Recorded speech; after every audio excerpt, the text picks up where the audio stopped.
Hello, everyone, and welcome to today's webinar, Refining Bispecific Antibody Engineering. I am Cassie Saltman of Labroots, and I'll be your moderator for today's event. Today's educational web seminar is presented by Labroots and brought to you by Sartorius. To learn more, visit sartorius.com. We encourage you to participate today by submitting any questions you may have during the presentations. To do so, simply type them into the Ask a Question box and click Submit. You may also use the Ask a Question box to let us know if you're having any trouble seeing or hearing the presentation. I'd like to now welcome our speakers for today's event. Dr. Michael Fiebig, Chief Scientific Officer, Absolute Antibody, and Dr. David Apiyo, Manager of Application Development at Sartorius. Dr. Fiebig, I will now pass it over to you for your portion of the presentation.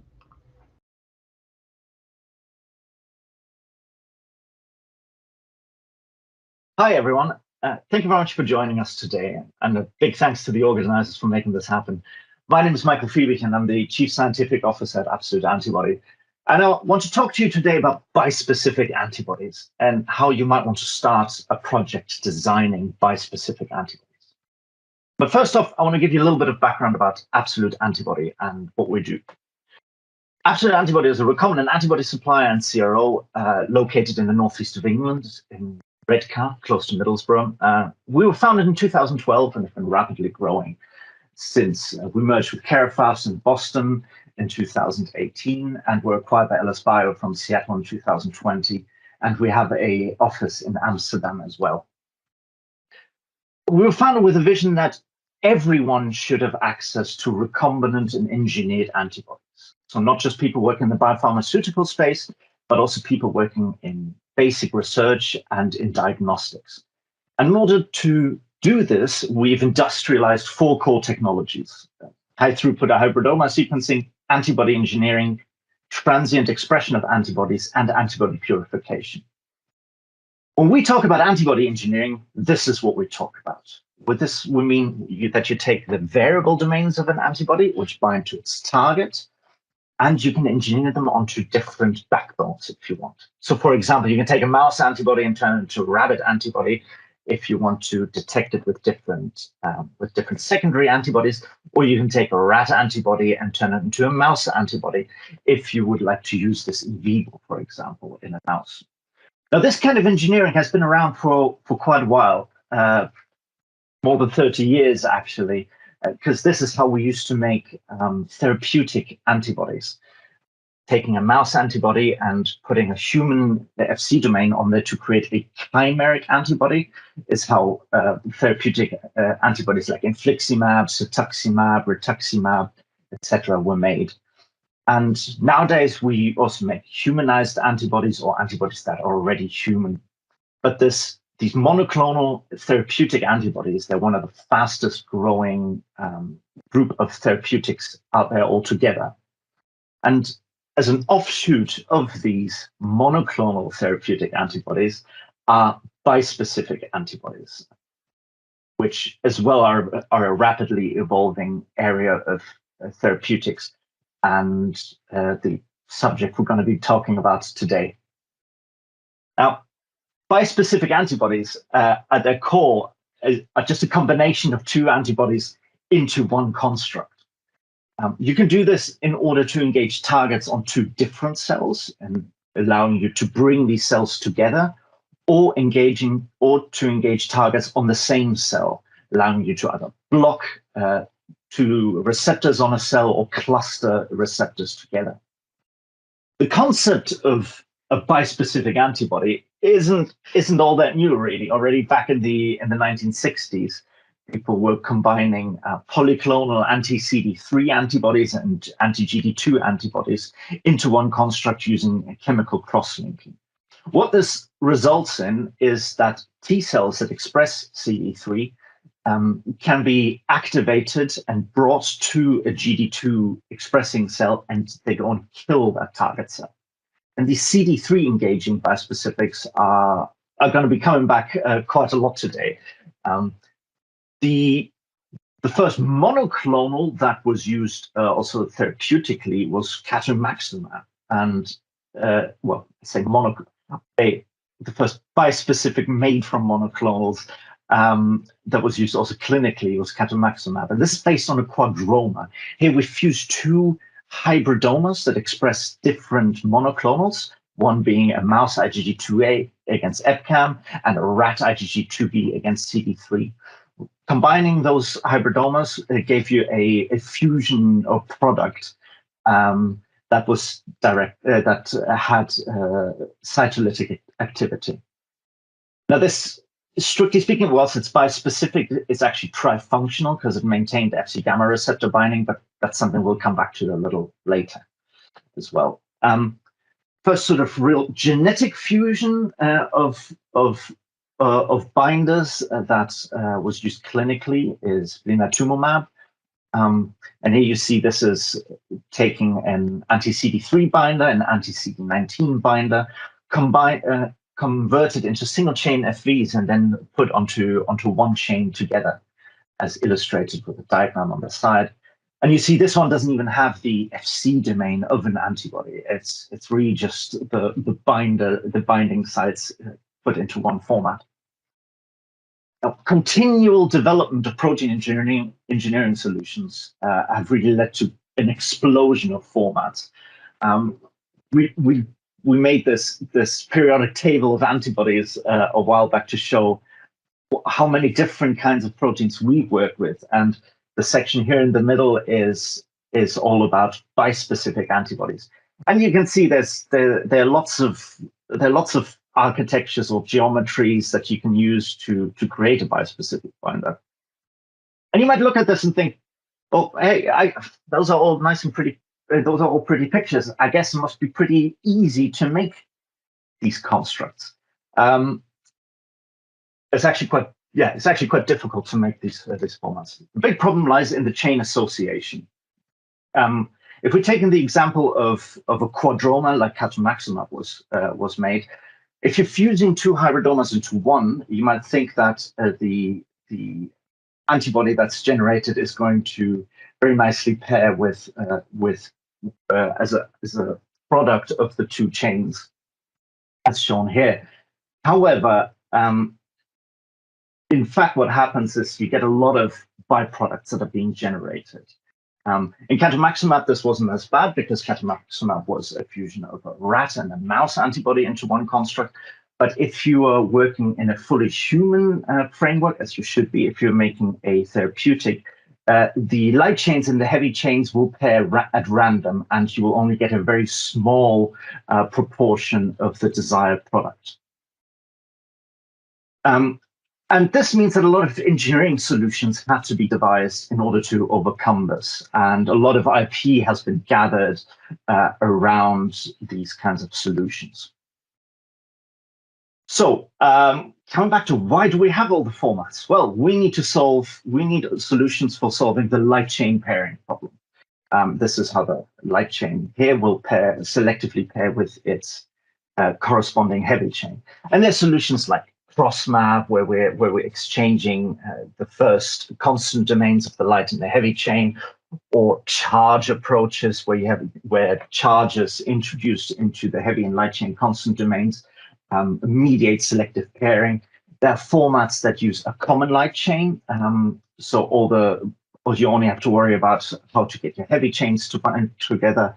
Kappa lambda antibodies, where you use a combination of kappa and lambda light chains, and then do selective purification for antibodies having those.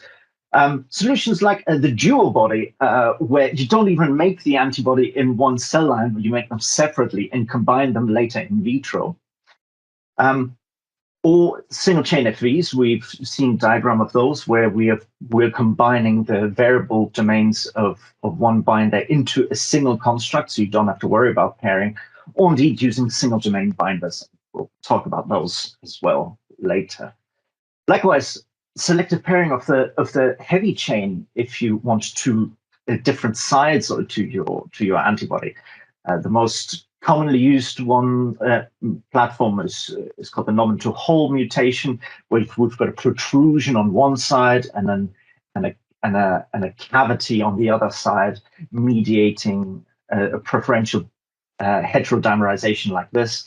Or again, charges that mediate selective pairing, and likewise there are approaches where you don't have to worry about this because you are using a common heavy chain, and again the dual body approach I was illustrating.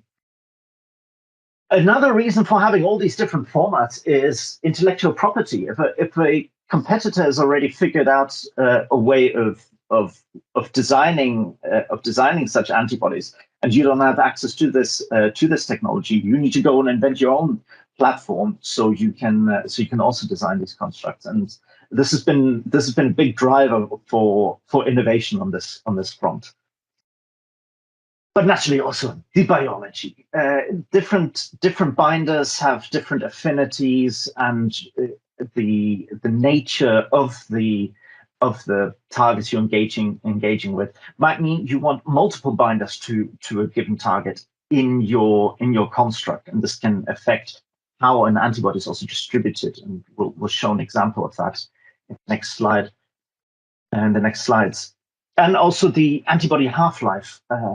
Formats without an Fc domain have a shorter half-life, and so that might be of advantage in certain cases.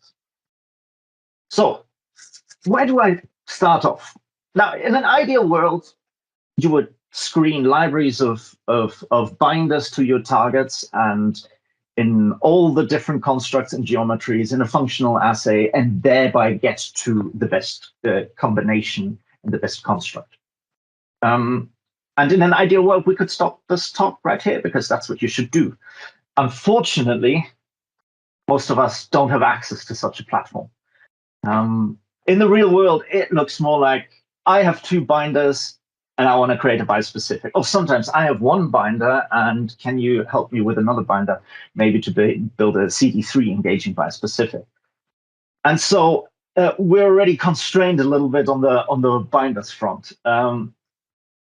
And likewise, it's probably beyond the budget for most to screen every possible format. And so in order to narrow down onto which formats you might want to start off a bispecifics campaign, you can start consider some of the characteristics that you need from the antibody. For example, do I want a long half-life of this antibody? Do I want an Fc domain with it, or maybe I can just achieve this with an albumin binding domain as well? Do I want effector function of the antibody? Does it need to induce ADCC or CDC? Do I want to change the fine specificity of the Fc receptor, or do I maybe want to engage specifically with one kind of Fc receptor using a binder rather than an Fc domain? And then the avidity for the targets. Do I want a 1-to-1 binder, 1-to-2 binder, 2-to-2 binder, etc.?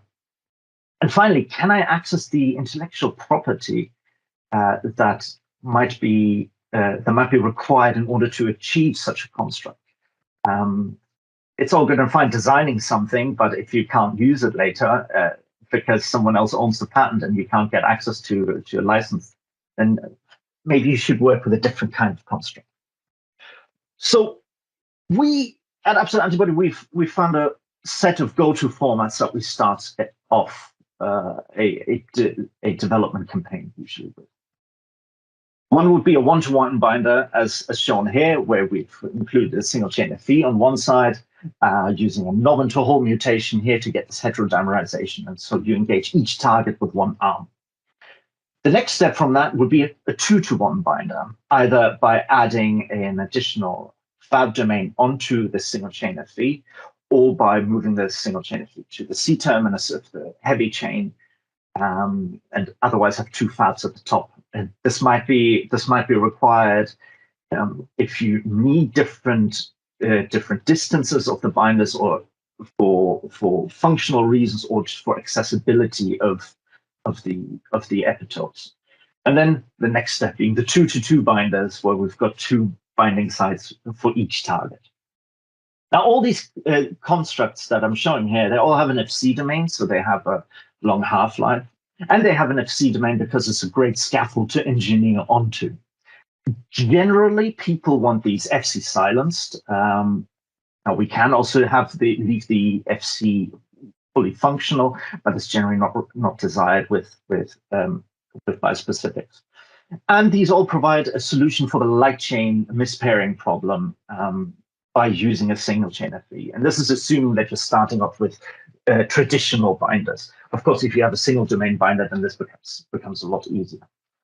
And all of these can be achieved using IP-free engineering solutions. So as a starting point, these are quite handy to develop further from. Now, working with affinity and avidity, as I showed, sometimes we have 2-to-1 binders, sometimes 2-to-2 binders. Why is that? The affinity, we're referring to affinity, is how strong a single binder binds to its target. Avidity is the apparent affinity when multiple binders within a construct engage a target. So this becomes very important when you're considering, for example, tumor antigens. There are tumor-specific antigens that are only expressed on a tumor and nowhere else. And those targets you might want to engage as strongly as possible, and you have no concerns.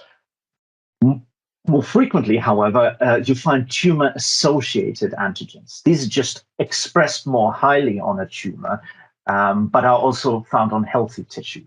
So if you are binding very strongly to a tumor-associated antigen, you might also start binding to healthy tissue. For example, this is illustrated here. If you consider normal cell, it's got low copy number. If you have a very strong binder, your bispecific will bind to this normal cell as much as to the tumor cell.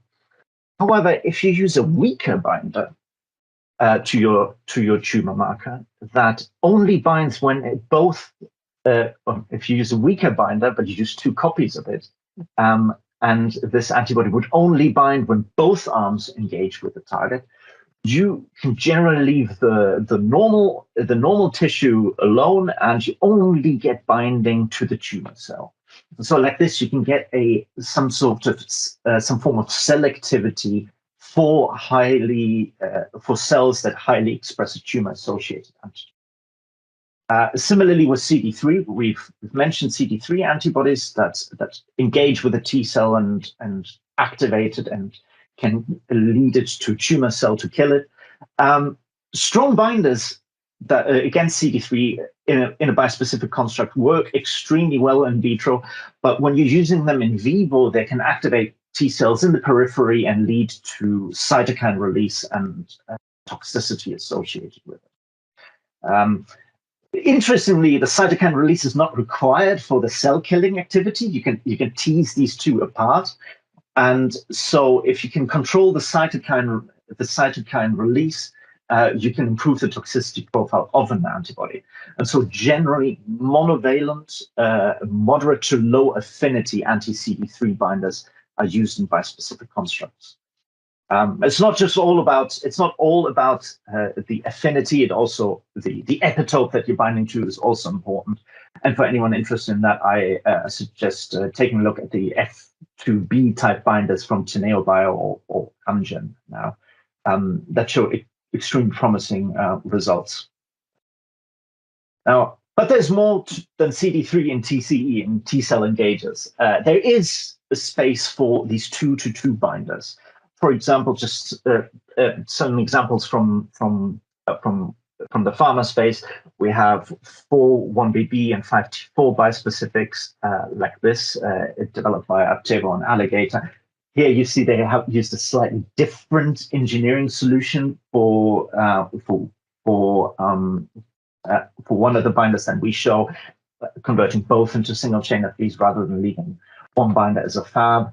Another example is 4-1BB OX40 binder by F-Star, who have a slightly different approach where they engineer the binding domains into the Fc, but for all intents and purposes, this is also a 2-to-2 binder.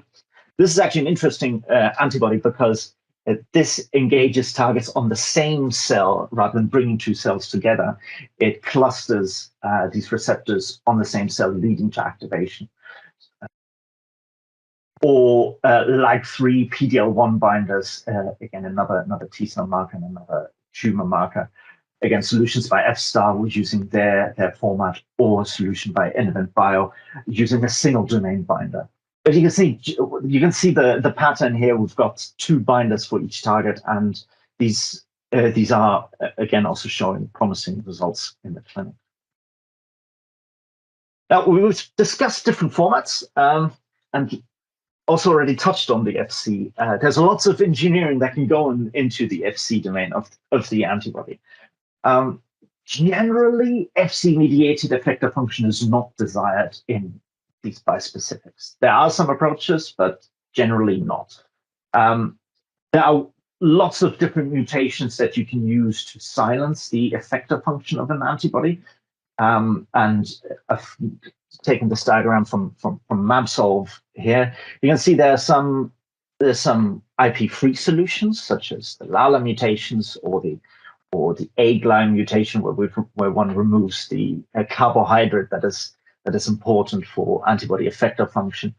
This does lead to some stability issues in some cases, but there, as you see, there are lots of mutations out there, and some of them are even more silent than these IP-free solutions. So it might be worth considering those as well. Now, generally, people keep the FC domain on an antibody. I mean, if you just cut it off, you don't have to worry about effector function. But the FC domain also mediates the half-life of an antibody through FcRn-mediated recycling. And there are also mutations to increase that half-life further. And some of these mutations are coming off patent in the next coming years. Others are still covered for quite a long while. So there are already mutations one can play around with at the research stage now. However, it is also possible to increase the effector function. If you are building something where effector function of the FC might be important, you can also supercharge this effect through different approaches. And likewise, if you want to keep the FC domain for one reason or another, maybe you're using it as a scaffold to combine multiple binders together, but you still want short half-life, you can also decrease this half-life through mutations. And again, if anyone is interested in reading up more about how you can engineer the FC, there's a very nice overview of this by Saunders 2019, shown here below. It's a really good paper. Take a look at it. Now, we already touched on the problem of light chains needing to pair correctly in a construct, and the solution that we provided, that we were showing, uses the single chain FV format to tie one binder into one chain, so it can't mispair with the other binder. Now, single chain FVs are an easy way around the light chain pairing problem if you're starting with a conventional antibody. Well, in principle, for human antibodies, they fall quite readily into active single-chain FVs. However, if you're starting off from a rat or a mouse antibody, you have quite a high conversion failure rate. And this can be on the level that they don't express, or if they express, they're not functional. Quite often you can get a little bit out of say a bacterial culture, but if you try to then include that into a complex molecule and try and make it in a mammalian cell line at high titers, you run into considerable issues. You can overcome this by humanizing an antibody very early in your development process, and then harness the ability of human antibodies to fold into single chain FVs. But this does also require early investment and commitment into a specific binder. So that's worth bearing in mind. And the other issue is that single chain FVs can form aggregates through domain exchange. So if you have a lot of single chain FVs in a single construct, you may need to consider dangers of aggregates forming later.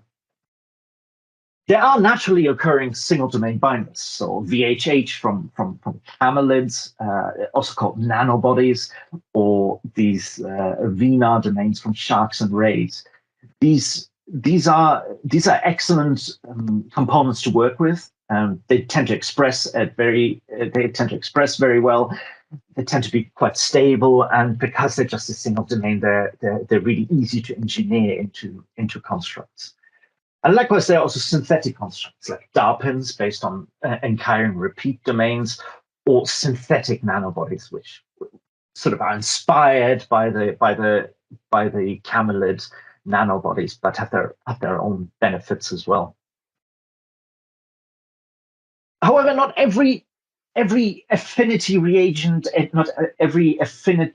However, not every binder that you include in a construct actually needs to be an antibody. There are lots of examples in nature where antibodies interact, where proteins interact with each other. So receptors and their ligands, for example. And you can also incorporate protein domains that are not antibodies into constructs. For example, this is, in inverted commas, anti-CTLA4 5T4 bispecific that Alligator are developing. And rather than using an anti-CTLA4 binder, they're using one of its natural ligands, CD86. Well, they're using a mutated version of it, but as a concept, this still holds. And so they're just engaging with CTLA4 using this domain. Or you can engage with tumor necrosis factor receptor superfamily members using their trimeric ligands. I've got this illustration here from some work Apogenics are doing, and in here you use the ligands in the trimeric form because that's what the receptors like seeing, and that also leads to activation of the receptor.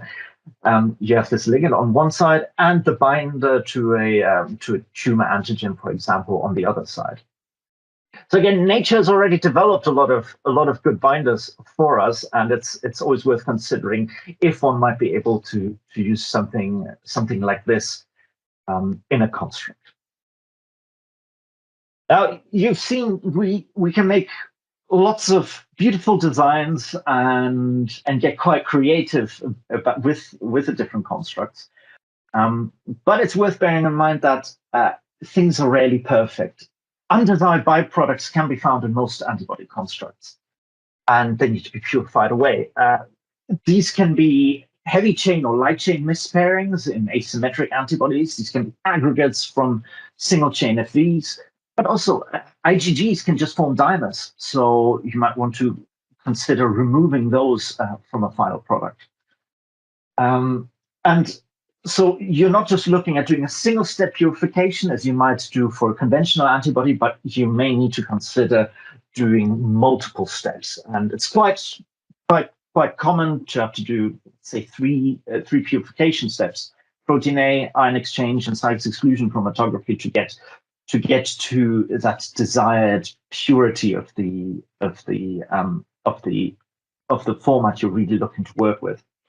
And this is also true, or rather, it's also especially true for constructs that don't have an FC domain and which can't be purified by protein A. There you do have to get quite creative about the purification platform that you're going to use. And so it's quite easy often expressing the product, but purifying it, that's when it can get extra tricky. Now, we tend to consider bispecifics as something you just use for therapeutics, but bispecifics aren't a reserve of therapeutics developers anymore. They are also really important as research tools if you're trying to understand the biology that underlies immune responses to bispecifics, and also if you're trying to look at ways of potentiating the activity of bispecifics. Now, human antibodies, if you were to just use human antibodies and you were to, say, put them into mice, you will get an immunogenic reaction against those. Now, there are transgenic and humanized mice out there. They tend to come with some caveats around the immune activation state, and they tend to be quite costly as well. So it's some easy solutions for being able to use bispecifics in mice are quite desirable. And we developed some syngeneic, fully murine bispecifics to help bridge this divide between engineered and complex biologics and readily accessible model organisms. We started off with our first generation bispecifics, which look fairly tame like this, but then also developed a knob into a whole platform for mouse, which allows us to make to make asymmetric murine bispecifics, and we've also looked at making trispecifics. And there's a nice study using antibodies that we generated that came out in 2020. This looks at preconditioning of the tumor microenvironment using viruses. And here the authors used a CD3 and GP75 and a CD3 and HER2 bispecific. Essentially, the idea is that could we induce virus-specific T cells and using a bispecific recruit them to a tumor cell and have this virus-specific T cell perform an anti-tumor activity. And what the scenario was that you had a normal tumor which has some T cells in it, but not enough of them to really go after the tumor. But if you had a scenario where you have lots of T cells induced against the virus in the periphery and they infiltrate the tumor, and can you use the bispecific to go and kill the tumor cells? And this actually worked quite nicely. And if you're interested in that, I really suggest reading this paper. And it really shows that such bispecific tools or such reagents can help us understand more about the biology and explore new ways of improving activity of biologics. So to sum up some of the points I made, screening different bispecifics and antibody formats, architectures, geometries, whatever you want to call them, can help you get the most out of a given set of binders and the specific biology you're working in. Just because a format works in one scenario doesn't mean it's going to work in a different scenario. So spending some time in optimizing the geometry you're using can really help the end result. Now, if you could screen every format and every binder and every variant of a binder, you absolutely should. Unfortunately, most of us aren't in a position where we can do this. And so we think that a select format of bispecifics can help you understand a lot about the most suitable combinations of the binders in the specific context you're working in. So whether you work on a 1-to-1 or a 2-to-1 or a 2-to-2 platform, with these formats that we like to start off, you can already get a good understanding of the underlying biology and how you might want to develop this further, because you might not be finding the best format right away, but it will already help you narrow down the search space where you might want to work in and try out some different architectures. There are lots of different protein engineering solutions available and lots of mutations for the Fc domain available, but time and budget might shoo you down a particular road already and might make the decision for you in some regards. And yeah, no matter what format you're working in, do not underestimate purification and manufacturability. This is very important to bear in mind from the beginning, so that you don't end up with something that looks good and maybe works well, but you just can't make it at big enough quantities and at sufficient purity.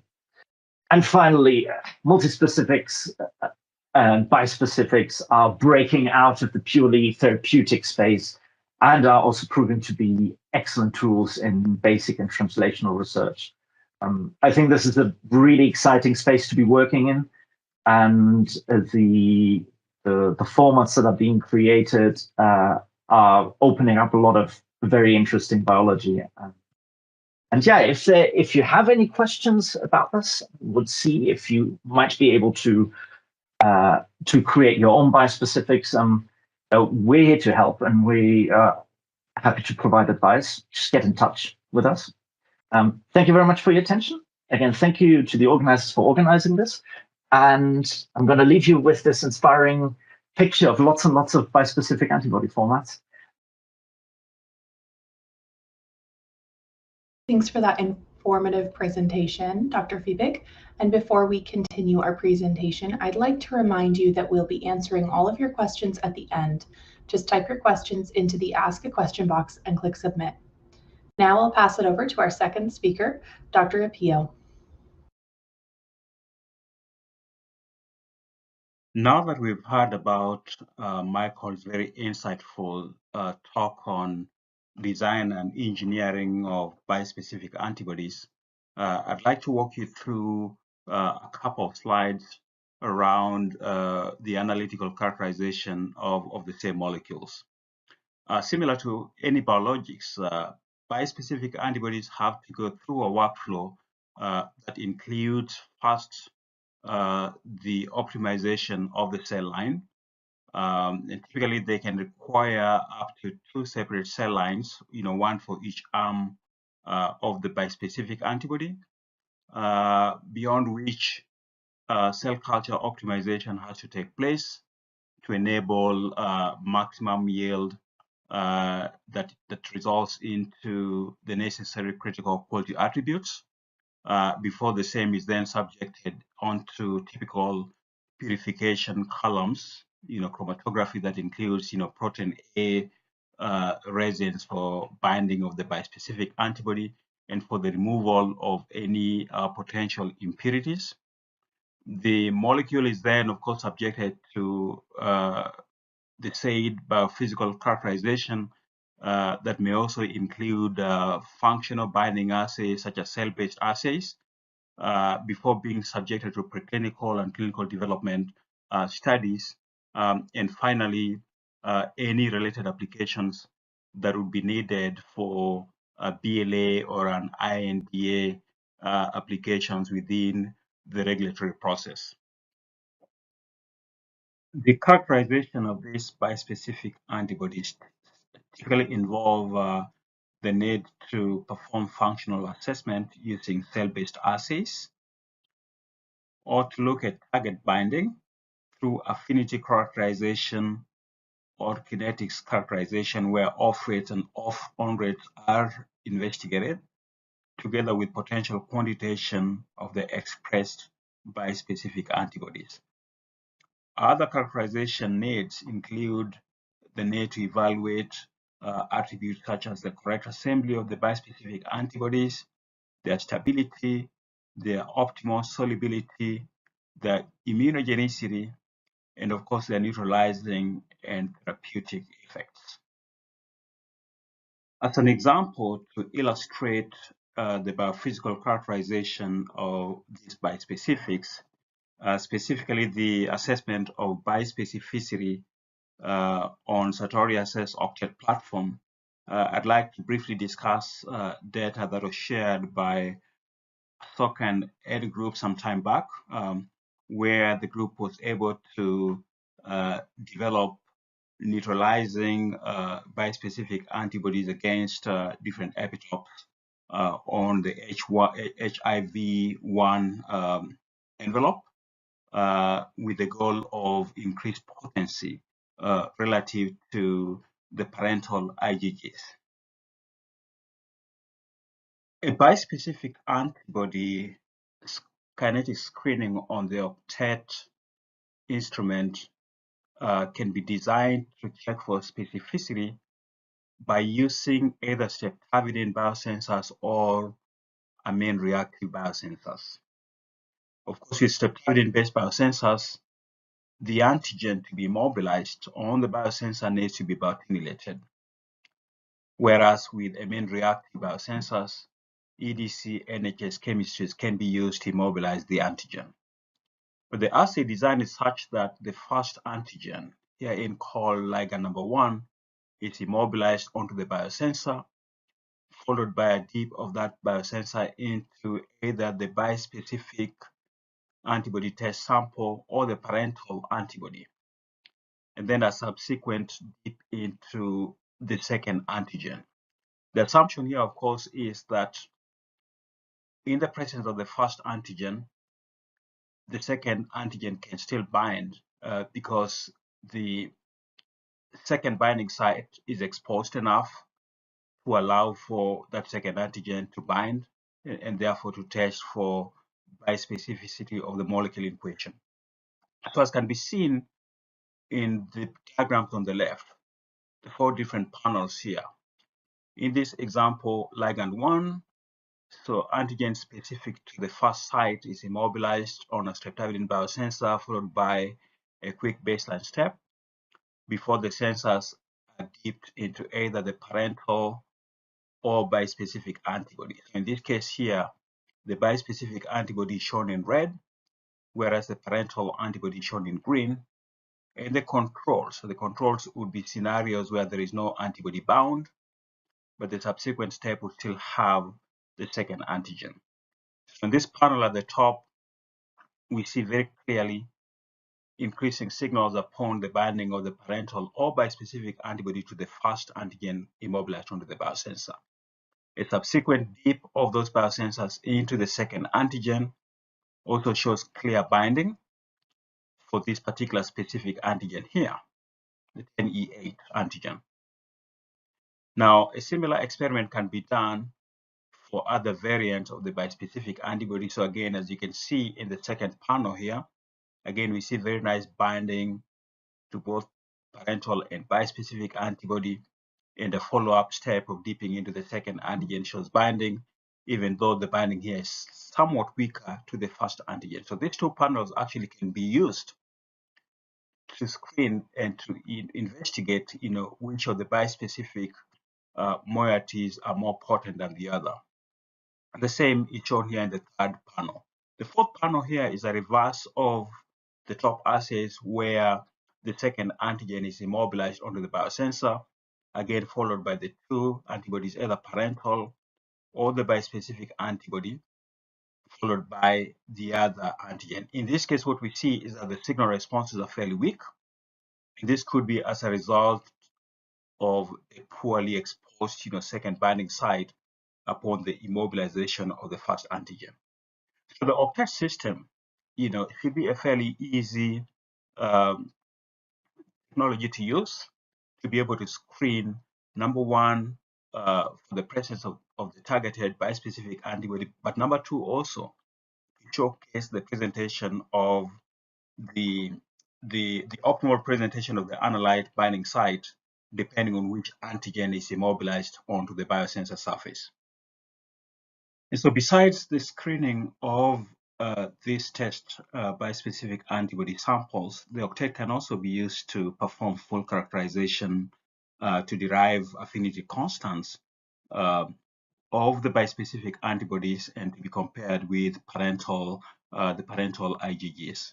So in this case, again, from the Asokan and group studies, you can see here that different antigens can be immobilized onto the biosensor, and then either the parental full-length IgG or the parental Fab-based IgG could then be characterized to derive affinities, and those could then be compared with the different varieties of the bispecifics created, again, to be able to compare affinity numbers that can then be used to correlate to potential IC50s and the potency N of the bispecific.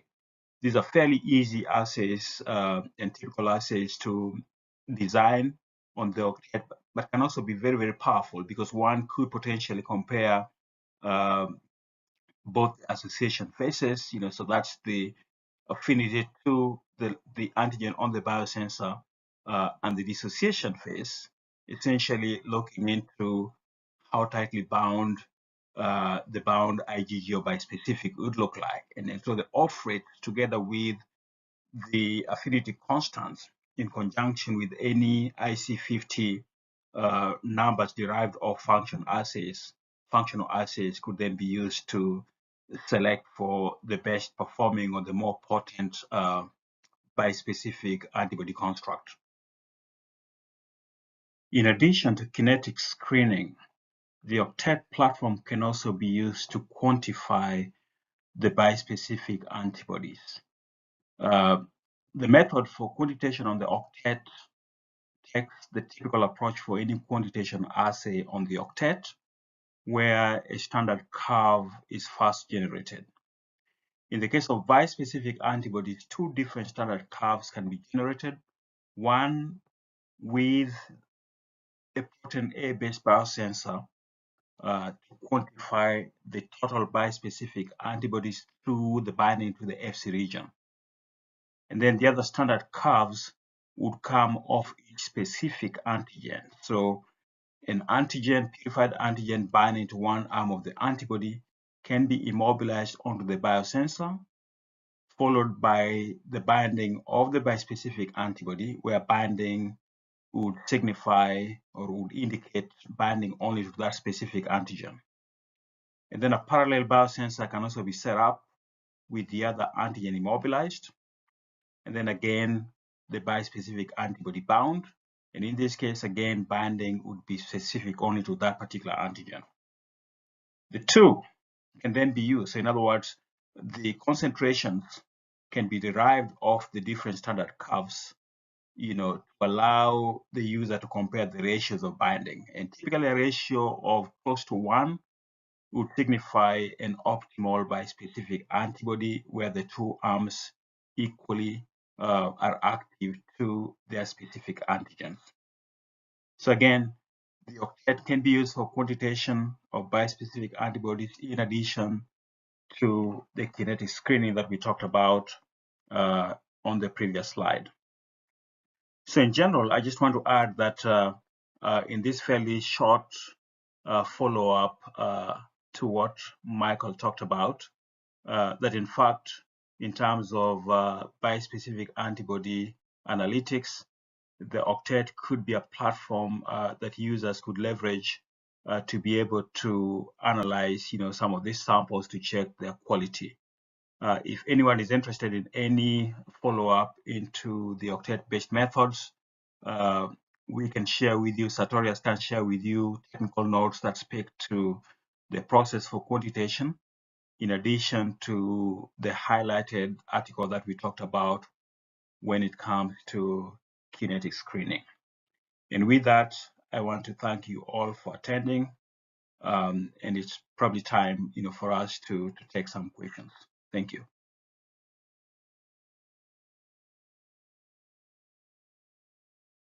Thank you both for your informative presentations. We will now start the live Q&A portion of the webinar. If you still have a question you'd like to ask, please do so now. Just type your question into the Ask a Question box and click Submit. We'll answer as many of your questions as we have time for. Let's get started here. Our first question asks, could you please share a link to the HIV article? On that, it looks like I did get the answer for that question. The question again was, could you please share a link to the HIV article? The answer to that is yes, there will be a link to that article in the thank you for attending email that you'll receive from us at Labroots.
Cassie, I see some really good questions coming in here. I think since Dr. Apiyo is having technical difficulties, I would just say we can pass this information along to him or Dr. Fiebig.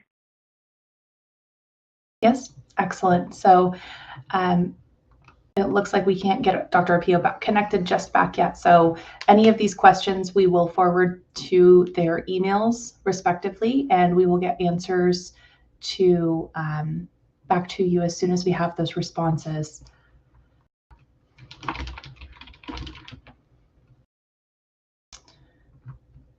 I want to thank both Dr. Fiebig and Dr. Apiyo for their time today and their important research.